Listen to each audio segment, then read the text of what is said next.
तो दोस्तों ईसाफ small finance bank ने अपने क्वार्टर 2 के नंबर डिस्क्लोज कर दिए। डेटा लैक्स में दिया हुआ है, मैं आपको करोड़ में कन्वर्ट करके बताता हूँ।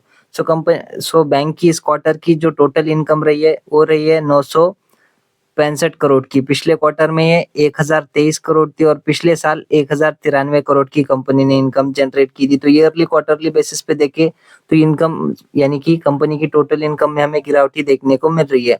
इंटरेस्ट इनकम की बात करें कंपनी की इस क्वार्टर की इंटरेस्ट इनकम रही है दोस्तों 819 करोड़ की। पिछले क्वार्टर में 828 करोड़ थी और पिछले साल 995 करोड़ की कंपनी की इंटरेस्ट इनकम देखने को मिल रही थी। तो ईयरली देखे क्वार्टरली देखे तो इंटरेस्ट इनकम भी हमें गिरती हुई नजर आ रही है।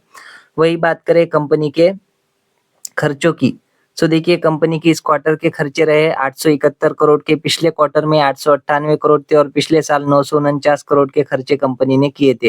ईयरली क्वार्टरली हालांकि कंपनी के खर्चे हमें कम होते हुए नजर आ रहे हैं। बात करें कंपनी के ऑपरेटिंग प्रॉफिट की, तो इस क्वार्टर का है 93 करोड़ का। पिछले क्वार्टर में 125 करोड़ था और पिछले साल 143 करोड़ का कंपनी का ऑपरेटिंग प्रॉफिट था। तो ईयरली क्वार्टरली ऑपरेटिंग प्रॉफिट भी हमें गिरता हुआ नजर आ रहा है। बात करें कंपनी के प्रोविजंस की, तो इस क्वार्टर के प्रोविजन है 248 करोड़ के। पिछले क्वार्टर में 234 करोड़ थे और पिछले साल 339 करोड़ के कंपनी के प्रोविजंस देखने को मिल रहे थे। ईयरली क्वार्टरली देखें तो कंपनी के जो प्रोविजंस है ईयरली बेसिस पे कम हुए, क्वार्टरली बेसिस पे बढ़ते हुए नजर आ रहे हैं, जो कि एक नेगेटिव बात आप मान सकते हो, क्योंकि इससे कंपनी का जो नेट प्रॉफिट है वो हमें डाउन जाने के चांसेस बढ़ जाते हैं। यहाँ पर आप देखोगे कंपनी का इस क्वार्टर का जो नेट प्रॉफिट है, प्रॉफिट नहीं दोस्तों लॉस बोलेंगे इसको, तो कंपनी 115 करोड़ के लॉस में है इस क्वार्टर में। पिछले क्वार्टर में 81 करोड़ के लॉस में थी और पिछले साल कंपनी ने यानी कि बैंक ने 190 करोड़ का जो लॉस है वो बुक किया था। तो ईयरली बेसिस पे देखें तो कंपनी का लॉस हमें कम होता हुआ देखने को मिल रहा है, क्वार्टरली बेसिस पे कंपनी का लॉस बढ़ता हुआ नजर आ रहा है।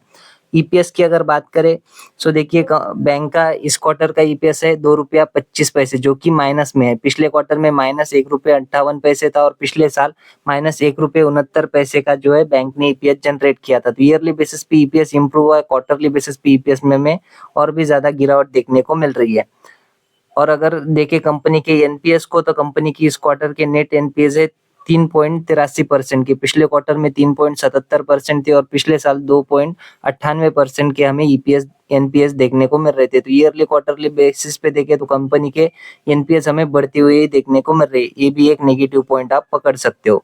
डेट टू इक्विटी रेशियो वगैरह यहाँ पर सब कुछ कंपनी ने दिया हुआ है, चाहो तो आप जो है वीडियो को पॉज करके एक बार चेक कर सकते हो। ये थे दोस्तों ईसाफ स्मॉल फाइनेंस बैंक के नंबर जो है हमें नेगेटिव ही देखने को मिल रहे, इतने कुछ पॉजिटिव नंबर या फिर पॉजिटिव कुछ भी इस नंबर में हमें देखने को नहीं मिल रहा। तो हो सकता है कि बैंक के शेयर में हमें कल के दिन गिरावट ही देखने को मिले। ये आशा करता हूँ वीडियो आपको अच्छी लगी होगी। अगर अच्छी लगी हो तो वीडियो को लाइक और ऐसी अपडेट्स के लिए चैनल को सब्सक्राइब भी कर देना। धन्यवाद।